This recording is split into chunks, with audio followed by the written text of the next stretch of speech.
Soy Isabel Ñáñez, madre cuidadora y representante legal de la Fundación Sin Límites, Enlaces para Crecer y Servir. Fundación Sin Límites cuenta con más de 9 años de experiencia en el desarrollo de procesos de formación artística en música, danza, teatro, dirigido a jóvenes y adultos con discapacidad intelectual, logrando la transformación de los imaginarios en torno a esta población y una gran incidencia en los sectores culturales y sociales de la ciudad de Bogotá, a través de la circulación de los artistas en diferentes escenarios locales y nacionales.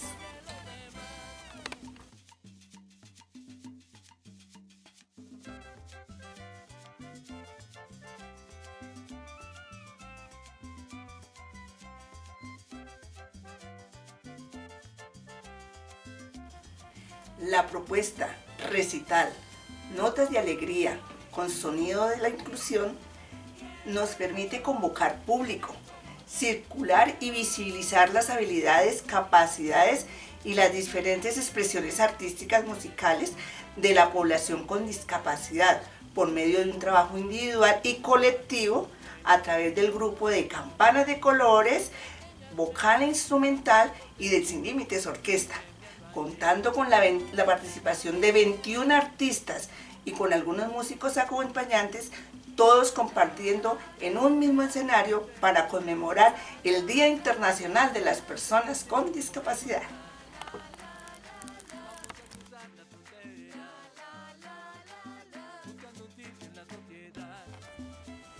La contribución que hace esta propuesta al sector de las artes escénicas en la ciudad es muy significativo en cuanto a los siguientes aspectos. Primero, incentivo a la inclusión y diversidad. Fomenta la participación activa de artistas con discapacidad intelectual en la música, rompiendo barreras y promoviendo una visión inclusiva. Potencialización del talento y desarrollo artístico. Fundación Sin Límites, con 9 años de experiencia, potencia el talento a través de la formación continua, elevando el estándar de producciones musicales inclusivas. Dinamización de la producción de eventos.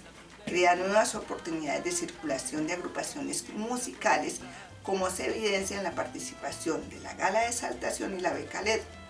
La conmemoración del Día Internacional de las Personas con Discapacidad. Este es tema en la agenda cultural de la ciudad. Y por último, la transformación de imaginarios y sensibilización. Al visibilizar las capacidades de los artistas con discapacidad, la propuesta contribuye a transformar percepciones, actuando como plataforma de sensibilización social.